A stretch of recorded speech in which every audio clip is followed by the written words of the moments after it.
You know, technology truly is remarkable. Our new overlords at ChatGPT have developed an algorithm where the AI can actually generate the top 3 comments on any given video before it's even uploaded. So I thought I'd have a little fun and plug in the Lilith video ahead of time to see what I can expect from you guys. And the results are in. Okay, let's see. So number 1 most frequent comment is, "Step on me, mommy." Well, I doubt having a naked giant demon lady pressing the full weight of her bare foot against your face would feel very good. Also, I doubt she is your mother. Number 2 is, "I want some of those mommy milkers." Again, not your biological mother, and also, considering women can only produce about 2 liters of milk per day, I'm going to assume anyone who leaves this comment is just thirsty. In both ways. And number 3 is, "Oh dear God." Okay, I can't say that one out loud. Let's just pretend that none of this ever happened. And there's my editor asking, quote, "Is it time to start drawing mommy's dump truck?" Well, Goblin, I expect her to be wearing a hard hat and operating actual construction equipment, and then from there you have free reign to do whatever the hell you want after I send you this audio. God help us.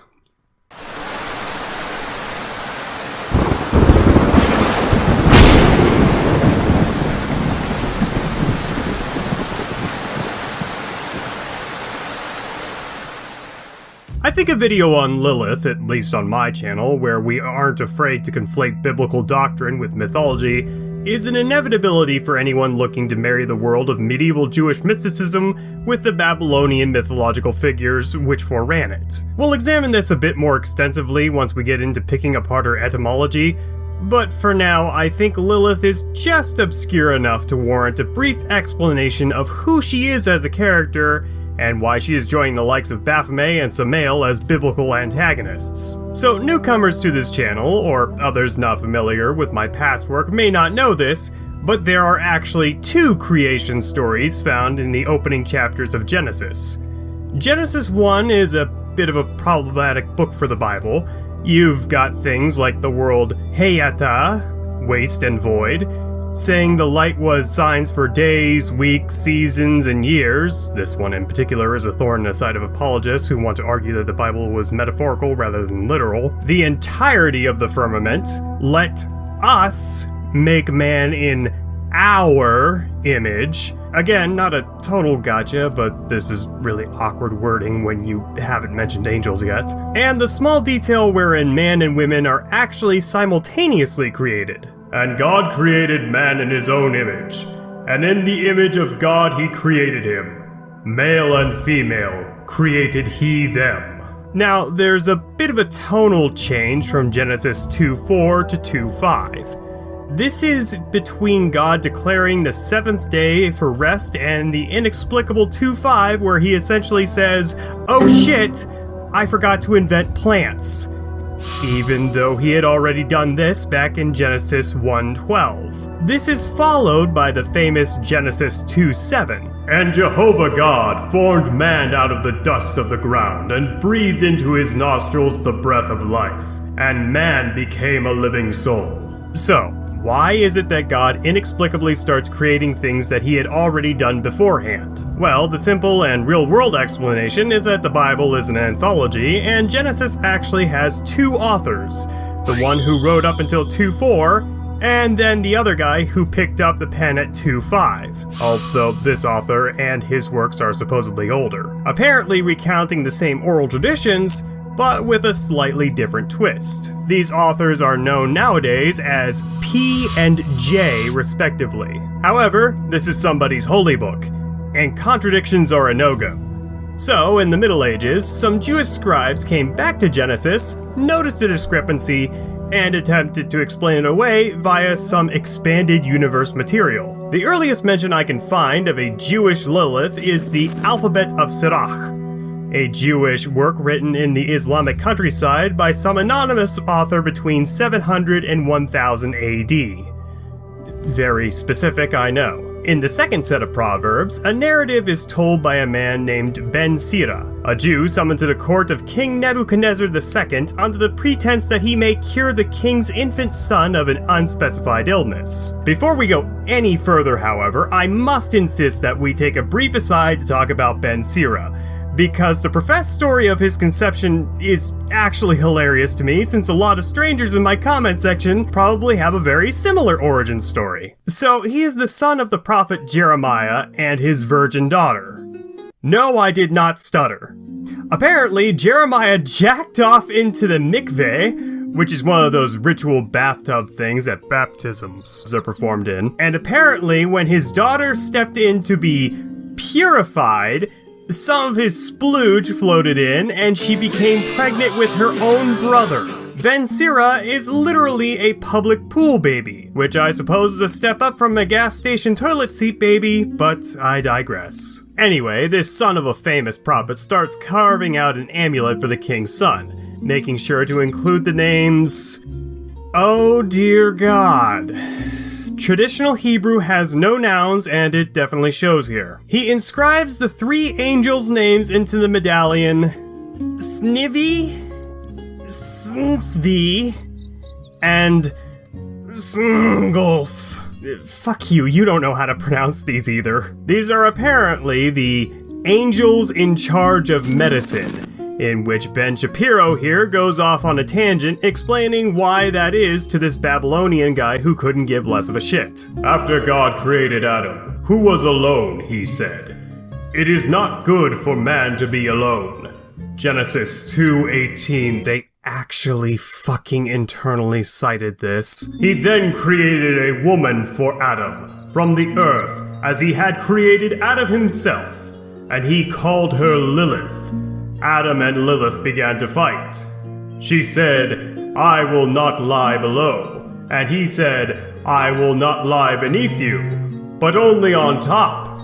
For you are fit only to be in the bottom position, while I am to be the superior one." Lilith responded, "We are equal to each other in as much as we were both created from the earth." But they would not listen to one another. When Lilith saw this, she pronounced the ineffable name and flew away into the air. Adam stood in prayer before his creator. "Sovereign of the universe," he said, "the woman you gave me has run away." At once the Holy One, blessed be he, sent these 3 angels to bring her back. My reading voice doesn't really lend itself to quotations, I apologize for that. Long story short, Smingoloff and friends here track Lilith down to Egypt, where she refuses to come back. They decide to drown her, but then she reminds them that she has the ability to cause sickness to infants, for some reason.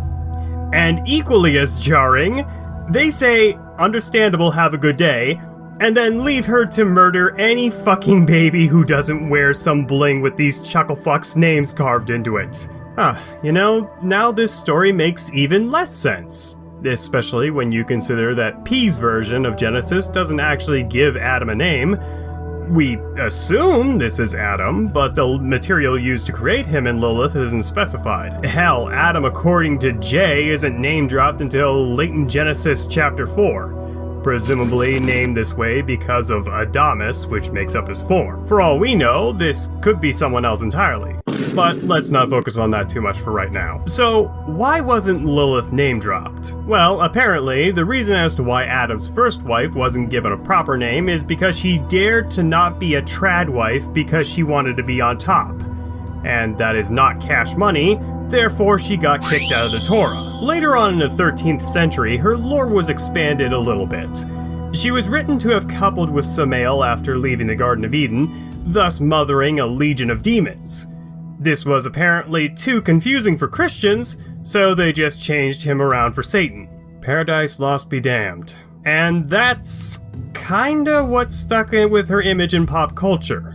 But wait, Messiah, some awfully anal peon in the back is asking, why was Lilith transformed into a demon over time? I thought the alphabet of Sirach only said that she killed babies. That doesn't necessarily mean that she's a demon. Shut up, Coomer. You'd be complaining if she wasn't. Actually, I foresee some of you crucifying me in the comments anyway, because by examining Lilith's etymology, there's a strong possibility that she is neither a woman nor a demon, but actually an owl.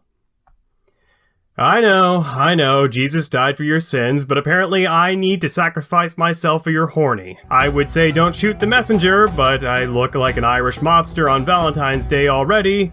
So, as I'm sure some of you who are still with me here know, Lilith's name is based on the Akkadian word for a demon or a spirit, contentiously, called a Lilitu.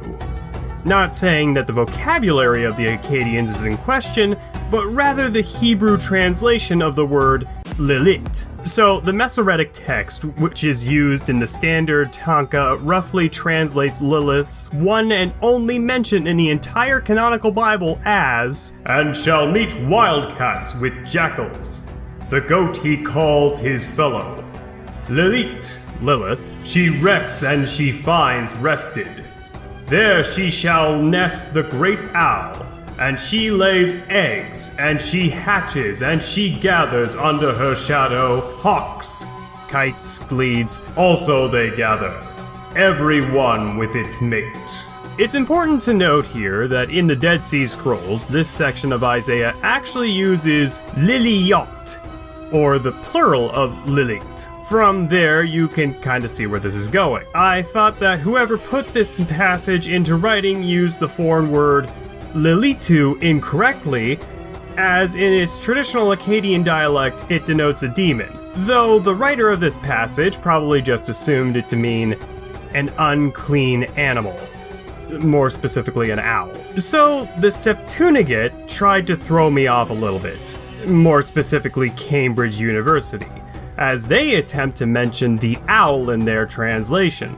However, by looking at the original Greek transcript and then translating it out, it specifically says, "And demons, Onocentaurs, will meet and help with each other. There the Onocentaurs rest, for they have found rest." Which leads me to believe that Cambridge just shamelessly ripped off the King James Version of Isaiah for this passage and just completely overlooked the original Greek passage.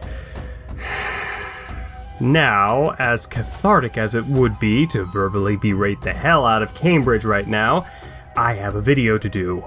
So we're going to focus on subject matter as of right now, but you can see me after class. Alright, so we can see that the Greeks took that whole mention of Lilitu in its traditional Akkadian definition, rather than whoever the hell wrote Isaiah's loose interpretation of the word. They even take it a step further and identify the demons, in this case, to be Onocentaurs. For those of you not in the know, these guys are basically just like their centaur cousins, except they only have the hind legs of a horse. And instead, they have these freakishly large hands which make me feel very uncomfortable. You'll also notice that along with the aforementioned owl, the goats, wildcats, and jackals are all missing from this translation. And this mistake isn't rectified by the time this shit goes out to the masses in Latin. The Vulgate inscription of Isaiah doesn't really do our feathered/furry friends any favors, returning to the word of Lamia, assuming that it is just another classification of demon. "And demons shall meet with monsters, and one hairy one shall cry out to the other. There the Lamia has lain down and found rest for herself." And as far as Bible translations goes, this was the standard for quite some time, with even the oldest English translations of the Bible foregoing any mention of an owl and instead continuing to use the word Lamia all the way up till 1587 with the authoring of the Geneva Bible. This was written by a group of persecuted Protestants hiding out in Geneva. Moreover, these guys went a step further and actually went back to the original Masoretic script and said, hold on, there's an owl here, and included it in Isaiah 34:14 for the first time in centuries, correctly stating, "And the screech owl shall rest there, and shall find for herself a quiet dwelling." Unfortunately, it seems like since then we've regressed back into mistranslating this passage, as the New American Standard Bible, the version I usually use for these videos, reads, "And the wild beasts of the desert shall meet with the wolves, and the wild goat shall cry out to his fellow. Yea, the night monster shall settle there, and shall find her a place of rest." Way to specifically mislabel the owl, you ass jockeys. So, for those of you not keeping track of all these mistranslations, we have a Jewish man misappropriating a word he heard used in passing in Babylon to describe an owl, only for the Greeks to double down on the demon narrative while excluding said owl. Then the Roman Catholics kept the demon title, probably not knowing there was an owl to begin with, which prompted a piece of medieval Jewish literature, wondering whatever happened to the woman created simultaneously to Adam, to dig up this passage, then point to it as evidence for their incredibly fringe baby killer OC. What's especially insulting is that they actually fixed their mistake, but then rolled back on it some 3 centuries later. Leading to me, in modern day, rushing outside to pound at some sand, pondering if there really is a god, and if so, why can't we just let the bird passage be about birds, so that I can spare myself having my search results to moderate in lieu of researching Lilith. Otherwise, it's all porn. Your brain hurt yet? Well, too bad! Because no video on Lilith would be complete without mentioning her slightly more than problematic adaptation by third-wave feminism as an icon, in the same vein as Medusa a few years back, to showcase their absolutely hysterical misunderstanding of mythology. Apparently, there's some gravity around her as an anti-patriarchal figure, seeing as she refused to be Scruff McGruff and get on the bottom of the case, which was her and Adam having sex, to which she left the paradise on her own accord to go kill babies and some shit, leading to these lunatics pointing to this as reproductive rights, despite the fact Lilith only killed infants after they were already born. But hey, mental gymnastics are only fun if you plan on going to the Olympic Games with them. Yeah, listen, I already don't agree with their mindsets, and the feminists desperately trying to reinvent mythological monsters of old as their spokespeople isn't exactly extending an olive branch towards myself. It's honestly kinda cringe. But hey, still not as bad as Kathleen Self's theory on Valkyries being transgender. Oh no, wait, talking about that makes me sexist too, apparently. To round off my thoughts on today's video, and the other 2 preceding it, I think it's interesting how Lilith, Baphomet, and Samael all evolved into interesting and iconic characters in their own right. Lilith was a throwaway line in the Old Testament, and a passing mention of a bird which was dug up to be reinvented as a she-devil with a taste for babies. Baphomet was a cartoon caricature of Muhammad who eventually became every angsty teenage boy's wet dream and an icon of the modern Satanist church. And Samael went from a necessary evil working in tandem with God himself to, well, just Satan. Or the Grim Reaper if you actually want to bother separating the two. No, that last paragraph was not just copium to justify me releasing another trilogy of videos. I swear that every one of these videos had the same level of thought put into them as any of my normal projects. And by that I mean I had a little too much to drink, and like my firstborn, they were conceived out of confusion and a moment of weakness. Thank you all so very much for watching today's video. I honestly had a really hard time at first thinking of how to frame this character study, but ultimately, I think it turned out great, and may just be my favorite of the 3. So go ahead and watch the Samael and Baphomet videos if you haven't already, as well as our tie-in video concerning the Knights Templar over on the Messiahs in History channel. Also, what are you doing with your lives? Go on and subscribe to both channels if you haven't already. There's a slight chance the mistranslations are actually accurate, and Lilith is really a dominatrix demoness who wants to suck your balls dry. And this video is your informational gateway to her. All I ask in retribution is that you like the video, but if you are feeling really generous, go ahead and head on over to my Patreon like these wonderful gentlemen and scholars over here, and gain access to previews of my videos before anyone else. But until next time, ladies and gentlemen of the internet, my name is Messiahs in Mythology, and I hope you all have a God's blessed day.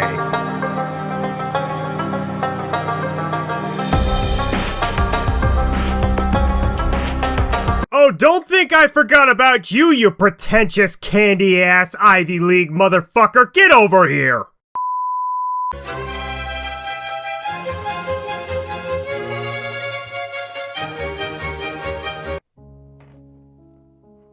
Ah, Cambridge University. I'm dressed like one of your sexually confused instructors who hasn't seen any of his legitimate children in at least 3 years, and any of his illegitimate children in an indefinite amount of time greater than that, to really drive home the point that I am sorely disappointed in you. You see, you set out to create an English translation of the Septuagint, and yet you couldn't do that without having to lift from the much more popular King James Bible. And yet me, some dumb autistic fuck on the internet, was able to find the correct English translation in a matter of seconds. Now why is that? Now, I would never go so far as to say that college is a scam. I think we both already know the answer to that quandary. However, I will point out the fact that the inflation rate for the United States since 1980 is about 250%, and yet college tuition rates since that same time have outpaced them by about 5 times as much. Curious, isn't it? The point, dear Cambridge, is that you did a bad job, you should feel bad, you are bad people, and go fuck yourselves.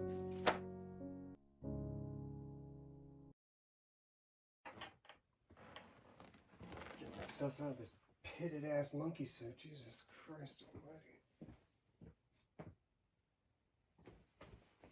Oh, and also happy Halloween.